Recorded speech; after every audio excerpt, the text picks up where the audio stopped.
नमस्कार। Before print से मैं महेश शर्मा। खतरे में सरकारी जासूस पेगासस। पेगासस पर केंद्र सरकार को झटका। सुप्रीम कोर्ट ने कहा एक्सपर्ट कमेटी करेगी जांच। केंद्र सरकार ने ये शायद सोचा होगा कि राफेल मामले की तरह पेगासस मामला भी ठंडे बस्ते में चला जाएगा, लेकिन ऐसा नहीं हुआ।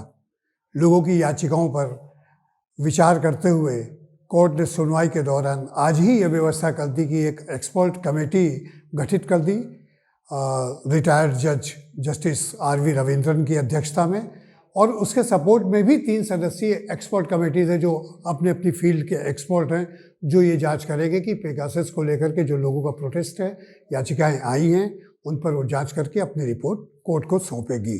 यानी सरकार को उम्मीद ये थी कि वो इसको इनिशिएट करेंगे और सरकार ही की कमेटी इसकी जांच करेगी, यानी जैसा चाहेंगे वैसी रिपोर्ट उनको मिल जाएगी, पर ऐसा नहीं हुआ। इसे एक झटका माना जा रहा है। और सबसे बड़ी बात है कि सुप्रीम कोर्ट की जो 3 सदस्यीय बेंच, जिसमें सुप्रीम कोर्ट के चीफ जस्टिस की अध्यक्षता में वो बेंच है, तो उसने ये मीडिया को लेकर के भी एक बात बहुत साफ साफ कही कि पत्रकारिता के स्रोतों की सुरक्षा प्रेस की स्वतंत्रता के लिए बुनियादी शर्तों में से एक है। यानी टॉप प्रायोरिटी पे जो सोर्सेज हैं, जो सूत्र हैं हमारे, उनको हमें डिफेंड करके चलना है। और सुप्रीम कोर्ट ने ये बात कही है, तो इससे उनकी जो ये बात है सुप्रीम कोर्ट की 3 सदस्यीय बेंच की, तो उसको अगर इंटरप्रेट किया जाएगा तो निश्चित तौर पर जो एक एक्सप्रेशन की जो स्वतंत्रता है, अभिव्यक्ति की स्वतंत्रता है, उसको काफ़ी इस देश में मजबूती मिलेगी। अब कानून के शासन द्वारा शासित डेमोक्रेटिक कंट्री में व्यक्तियों की अंधाधुंध जासूसी की अनुमति नहीं दी जा सकती है। सुप्रीम कोर्ट ने एक बात ये भी कही है। ये बात अपने आप में बहुत महत्वपूर्ण है। और पेगासस एक ऐसा स्पाईवेयर था जो लोगों के मोबाइल फ़ोन पे क्या क्या चैटिंग होती है, क्या फ़ोन किए जाते हैं, वो सारी इन्फॉर्मेशन सरकार को सप्लाई करना, ये एक पेगासस स्पाईवेयर का काम था। और ये पेगासस इजराइल की एक कंपनी ने बनाया था। तो अब जब सुप्रीम कोर्ट को की खरी खरी केंद्र को सुननी पड़ी, तो ऐसे में निश्चित तौर पर कुछ केंद्र सरकार असहज हुई है। तो पिटिशनर वहीं पर उनके हौसले बुलंद हुए और सुप्रीम कोर्ट ने एक बात और कही है, नाराज़गी जताई है इस मामले में, कि इसमें अब तक उचित हलफनामा दायर न करने को लेकर के नाराज़गी व्यक्त की।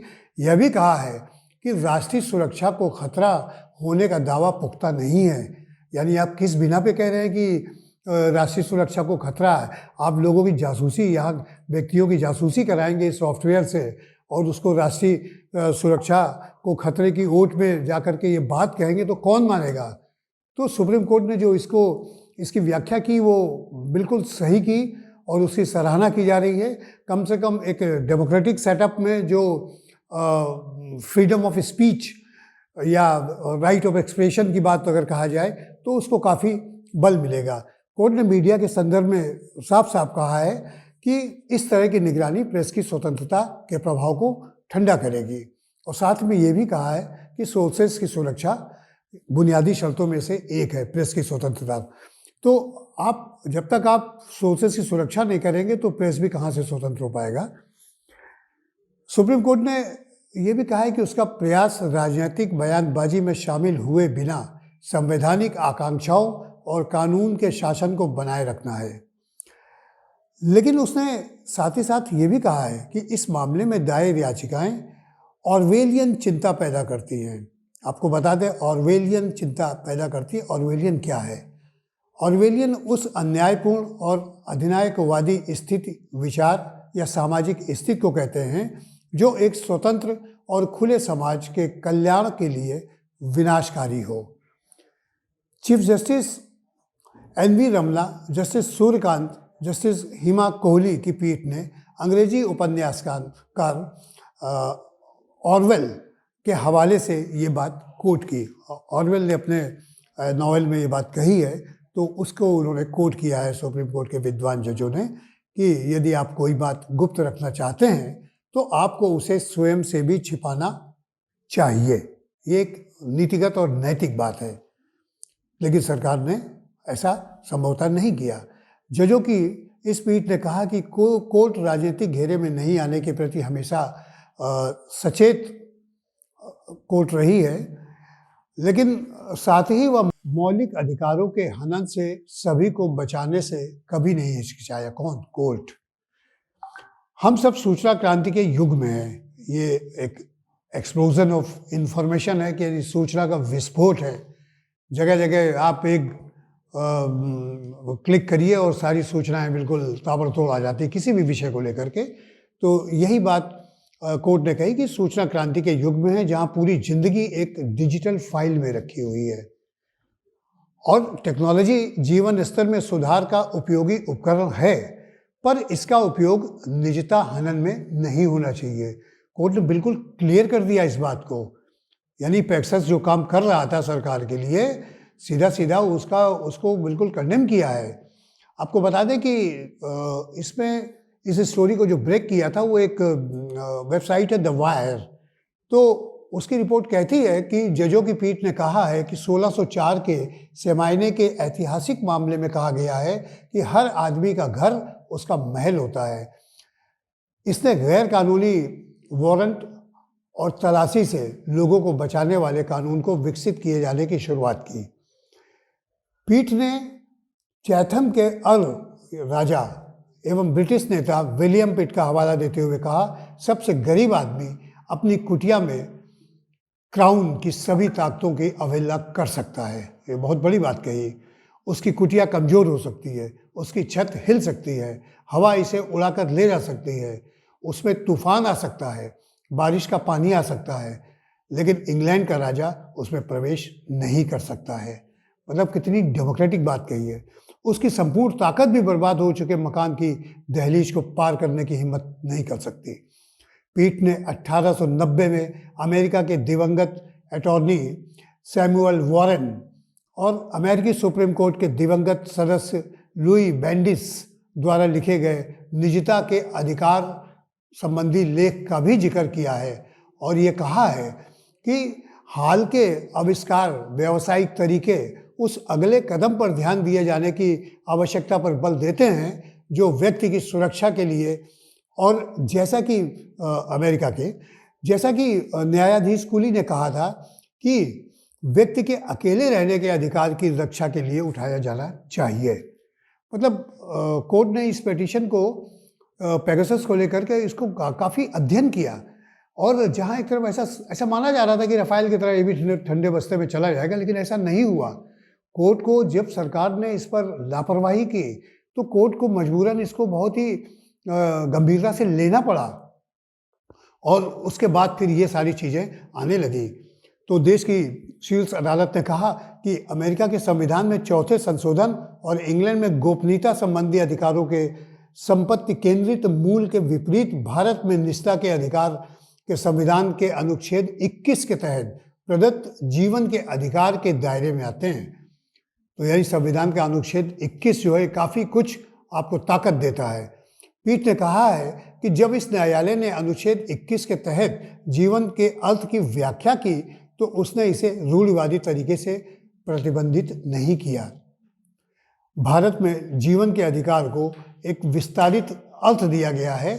वह स्वीकार करता है कि जीवन का अर्थ पशुओं की भांति मात्र जीने से नहीं है, बल्कि एक निश्चित गुणवत्ता जीवन सुनिश्चित करने से, यानी क्वालिटी ऑफ लाइफ कह लीजिए। पीठ ने कहा है कि इस 3 सदस्यीय समिति की अगुवाई शीर्ष अदालत के पूर्व न्यायाधीश आर रविंद्रन करेंगे। जैसा कि हम आपको ऊपर बता चुके हैं कि आर रविंद्रन के सपोर्ट में 2 सदस्य और हैं और 3 सदस्यीय एक और एक्सपर्ट कमेटी उनको दी गई है। तो ये इस पूरे मामले की छानबीन करके अपनी रिपोर्ट सुप्रीम कोर्ट को देंगे। तो सरकार की बेचैनी एक ये भी है कि सुप्रीम कोर्ट इस पेगासस के मामले में दायर याचिकाओं को लेकर इतना गंभीर कैसे हो गया। निश्चित तौर पर उनके जो सलाहकार ये बात सोच रहे होंगे। तो सुप्रीम कोर्ट ने विशेषज्ञों के पैनल को जल्द ही रिपोर्ट तैयार करने को कहा और मामले की आगे की सुनवाई 8 सप्ताह बाद के लिए सूचीबद्ध की। 8 सप्ताह बाद, यानी मान के चलिए कि लगभग 2 महीने। पीठ ने कहा कि याचिकाओं में निजता के अधिकार, अभिव्यक्ति की स्वतंत्रता के उल्लंघन जैसे आरोप लगाए गए हैं जिनकी जांच करने की जरूरत है। आपको बता दें यहाँ पर उल्लेखनीय है कि ये याचिकाएं इजराइल स्थित एनएसओ ग्रुप के स्पाईवेयर पेगासस के जरिए सरकारी एजेंसियों द्वारा नागरिकों, राजनेताओं और पत्रकारों की कथित तौर पर जासूसी कराए जाने की खबरों की स्वतंत्र जांच के अनुरोध से जुड़ी है। इसी आधार पे कोर्ट ने छानबीन करके, व्याख्या करके जांच के आदेश किए और अपनी निगरानी में कमेटी के गठन की बात कही है। तो राष्ट्रीय सुरक्षा की जहाँ तक बात है तो इस मामले में विस्तृत हलफनामा दाखिल करने से जो सरकार की हिला-हवाली रही है उसको भी कोर्ट ने गंभीरता से लिया है। आपको बता दें कि जो सुप्रीम कोर्ट ने जिस कमेटी की बात कही है, 3 सदस्यीय बात कही है, तो उसमें जस्टिस रविंद्रन के अलावा 1976 बैच के पूर्व आईपीएस अधिकारी आलोक जोशी भी हैं और अंतर्राष्ट्रीय मानकीकरण संगठन अंतर्राष्ट्रीय इलेक्ट्रो तकनीक आयोग की संयुक्त तकनीकी समिति में उप समिति के अध्यक्ष संदीप ओबेराय भी शामिल है, यानी एक से एक दिग्गज लोग हैं। ये पैनल 3 अन्य तकनीकी विशेषज्ञों की समिति की निगरानी करेगा, जिसमें साइबर सुरक्षा, डिजिटल फोरेंसिक के प्रोफेसर और गुजरात के गांधीनगर स्थित राष्ट्रीय फोरेंसिक विज्ञान विश्वविद्यालय के डीन डॉक्टर नवीन कुमार चौधरी भी इसमें शामिल हैं और केरल के अमृता विश्वविद्यापीठम के इंजीनियरिंग विभाग के प्रोफेसर डॉक्टर प्रभारन पी और मुंबई के आईआईटी के कंप्यूटर विज्ञान और साइबर सिक्योरिटी के जो एक्सपर्ट हैं, एसोसिएट प्रोफेसर हैं डॉक्टर अश्विन अनिल गुमस्ते भी शामिल हैं। ये इतने एक्सपर्ट लोग हैं कि इस पूरे मामले की छानबीन करके अपनी रिपोर्ट सुप्रीम कोर्ट को पेगासस के मामले में देंगे।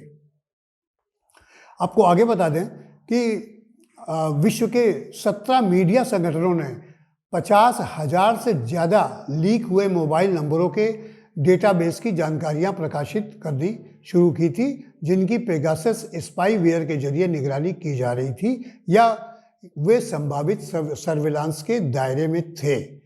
इसी इशू को लेकर के याचिकाएं वगैरह दायर की गई थी और जो इजराइल के एनएसओ ग्रुप का यह मिलिट्री ग्रेड का स्पाईवेयर सिर्फ सरकारों को ही बेचा जाता है, ये स्पष्ट है बिल्कुल। तो फिर इसका मतलब है कि गवर्नमेंट ऑफ इंडिया ने उसको परचेज किया है, साफ साबित होता है। तो भारत सरकार ने पेगासस की खरीद को लेकर ना तो इनकार किया है और ना ही स्वीकार किया है। तो इसे क्या माना जाए, उसकी खामोशी का मतलब क्या माना जाए? और कंपनी की नीति को जोड़ के अगर देखा जाए सरकार की खामोशी, तो यही संकेत मिलते हैं कि उसे खरीदा गया है। हालांकि सरकार खुल के बात नहीं कह रही। इस खुलासे के बाद भारत सरकार द्वारा कोई कार्रवाई न करने के चलते एडिटर्स गिल्ड ऑफ इंडिया वरिष्ठ पत्रकार एन राम, आपको बता दें कि हिंदू ग्रुप के ये बोर्ड ऑफ डायरेक्टर्स में से एक हैं, ऑनर हैं और खुद भी एडिटर इन चीफ रहे हैं पूरे ग्रुप के। पूर्व केंद्रीय मंत्री अरुण शौरी खुद इंडियन एक्सप्रेस के एडिटर इन चीफ रहे हैं, इंडिया टुडे में रहे हैं। और गैर सरकारी संगठन कॉमन कॉज, ये एनजीओ है कॉमन कॉज, बहुत पुराना एनजीओ, संभवतः एचडी सौरी इसका संचालन करते थे, ने याचिका दायर की और इस मामले की स्वतंत्र जांच करने की अपनी याचिका में मांग की, जिसे स्वीकार कर ये सारी बातें हुई। अन्य याचिकाकर्ताओं में पत्रकार शशि कुमार, राज्यसभा सांसद जॉन ब्रिट्रास, पेगासस स्पाईवेयर की पुष्ट पीड़ित पत्रकार परंजय गुहा ठाकुरता, ये बिजनेस और फाइनेंस जर्नलिज्म के देश के मुकुट माने जाते हैं। एसएनएम आब्दी और स्पाईवेयर के संभावित लक्ष्य पत्रकार प्रेम शंकर झा, ये बहुत सीनियर जर्नलिस्ट हैं, ये हिंदुस्तान टाइम्स के एडिटर रहे हैं। और रूपेश कुमार सिंह और सामाजिक कार्यकर्ता इप्सा सताक्षी शामिल हैं। तो इन लोगों की याचिकाओं का इन लोगों के नाम भी उसमें शामिल हैं। इसके बाद ही सुप्रीम कोर्ट ने इसको संज्ञान में लिया और ये सारी चीज़ें सामने आई। अब 8 सप्ताह बाद जो दूसरी डेट पड़ेगी उसमें देखिए क्या होता है। तब तक इंतजार कीजिए, 2 महीने बाद फिर इसकी सुनवाई है। नमस्कार। अगर आपको हमारा वीडियो पसंद आया हो तो इसे लाइक करें, सब्सक्राइब करें और साथ ही बेल आइकन दबाना ना भूलें।